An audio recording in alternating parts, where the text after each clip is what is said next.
আসসালামু আলাইকুম। মোহাম্মদ ইফতেখার আমন্ত্রণ জানাচ্ছি এনটিভির মধ্যাহ্নের খবরে। প্রধানমন্ত্রী তারেক রহমান বলেছেন, দেশে অস্থিতিশীল পরিস্থিতি তৈরির চেষ্টা করছে বিরোধী দল। এসব বাদ দিয়ে তাদেরকে দেশের মানুষের পাশে দাঁড়ানোর আহ্বান জানান তিনি। সকালে কক্সবাজারের পিএমখালীতে আয়োজিত পথসভায় এ আহ্বান জানান তিনি। এর আগে কক্সবাজারে এসেই বাবা শহীদ প্রেসিডেন্ট জিয়াউর রহমানের স্মৃতি বিজড়িত পাতলিখাল পুনর্খনন কর্মসূচির উদ্বোধন করেছেন প্রধানমন্ত্রী তারেক রহমান। সকাল 10:45 এটি উদ্বোধন করেন তিনি। গত দুদিন ধরে এখানে গুঁড়ি গুঁড়ি বৃষ্টি হলেও আজ সকাল থেকে ভারী বর্ষণ শুরু হয়। বৃষ্টি উপেক্ষা করেই কক্সবাজার সদর উপজেলার পিএমখালীতে পাতলিখাল এলাকায় মানুষ জড়ো হতে শুরু করে। কক্সবাজার বিমানবন্দর থেকে পাতলিখাল পর্যন্ত রাস্তার দুই পাশে হাজার হাজার নেতাকর্মীরা বিভিন্ন ব্যানার, ফেস্টুন, প্ল্যাকার্ড হাতে নিয়ে নেতাকে বরণ করে নেন। এর আগে প্রধানমন্ত্রীকে বহনকারী ইউএস বাংলা এয়ারলাইন্সের ফ্লাইটটি সকাল 10টায় কক্সবাজার বিমানবন্দরে অবতরণ করে। প্রধানমন্ত্রীর সঙ্গে তার স্ত্রী ডাক্তার জুবাইদা রহমান রয়েছেন। প্রধানমন্ত্রী তারেক রহমান বলেন, দেশে অস্থিতিশীল পরিস্থিতি তৈরির চেষ্টা করছে বিরোধী দল। বাড়িয়েছি কিসে? আমরা ট্যাক্স বাড়িয়েছি মদের উপরে। আমরা ট্যাক্স বাড়িয়েছি কিসে? আমরা ট্যাক্স বাড়িয়েছি সিগারেটের উপরে, যা মানুষের জন্য ক্ষতিকারক।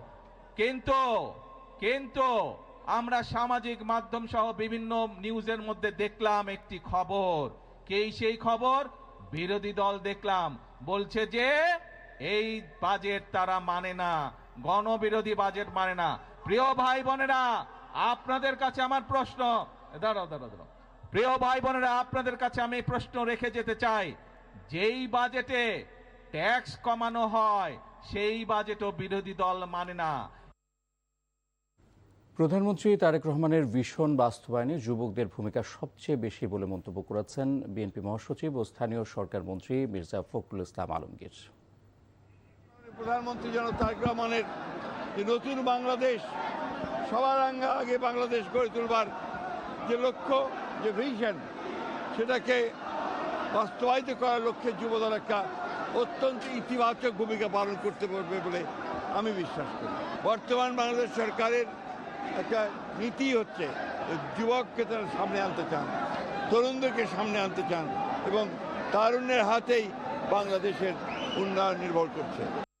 বাংলাদেশ জাতীয় দলের ক্রিকেটার নাঈম হাসানকে ডিবি পরিচয়ে মারধর ও হেনস্থার অভিযোগ উঠেছে। প্রিমিয়ার লিগ খেলে ঢাকা থেকে নিজ শহর চট্টগ্রাম বিমানবন্দর থেকে সিএনজিতে করে বাসায় ফিরছিলেন তিনি। যাত্রাপথে গাড়ি থেকে নামিয়ে জোরপূর্বক পুলিশের গাড়িতে উঠানো ও মারধরের ঘটনা ঘটে বলে জানিয়েছেন নাঈম। এই ঘটনায় 3 পুলিশ সদস্যকে খুলশী থানা থেকে প্রত্যাহার করে পুলিশ লাইনে সংযুক্ত করা হয়েছে। আমরা আসছি রামখান বাজার নামছি, নামার পর ওই পরে আমাকে বলছে গাড়ি চেক করে, আমি বলছি ব্যাগ চেক করলে উনি আমাকে কি করছে, ধাক্কা মেরে লক করে দিচ্ছে। আমাকে কিসে আমি ভয় পাই গেছি। উনি আমাকে বলতেছে তুই আসামি, আমি বলছি আমি ন্যাশনাল টিমের প্লেয়ার, তারপর আমি টেস্ট খেলি, এগুলো সবকিছু বলছি, শুনে নাই। আমাকে লাঠি দিয়ে মারছে, ভাই লাঠি দিয়ে মারছে, আপনাকে মারধর করা হয়েছে। ওসি না, যে ধরছে ও মারছে।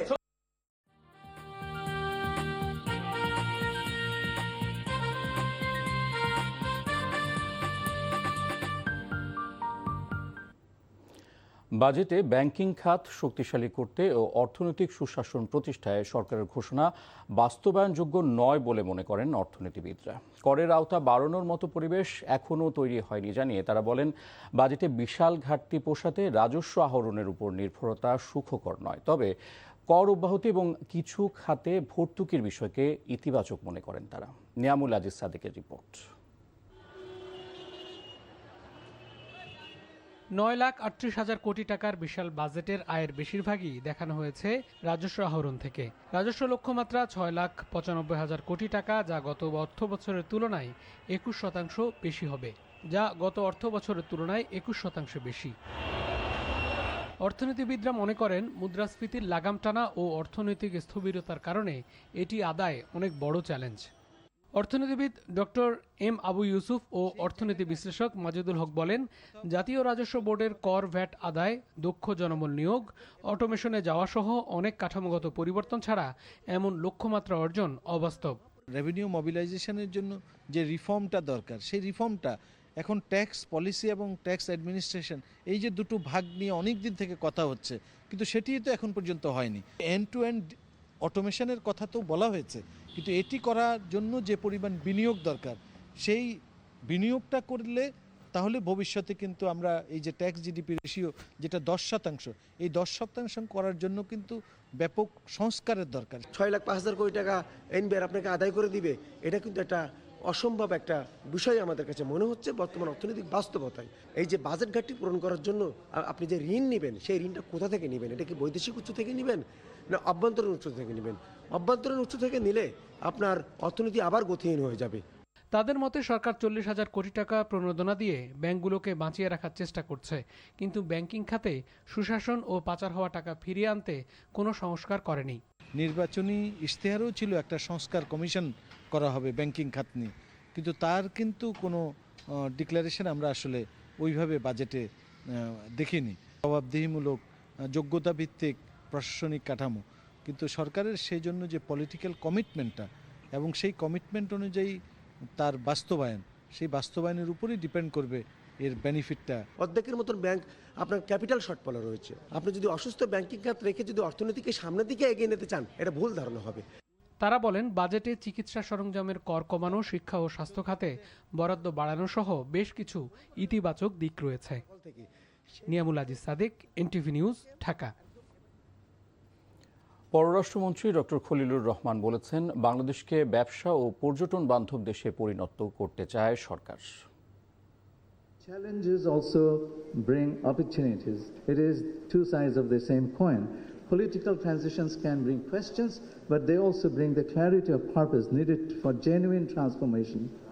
Our government possesses the political will, the strategic vision, and the unwavering commitment to make Bangladesh the most competitive investment destination in South Asia. আর এই ছিল মধ্যাহ্নের খবরে। 2টায় দুপুরের খবর দেখার আমন্ত্রণ রইল। ধন্যবাদ সবাইকে।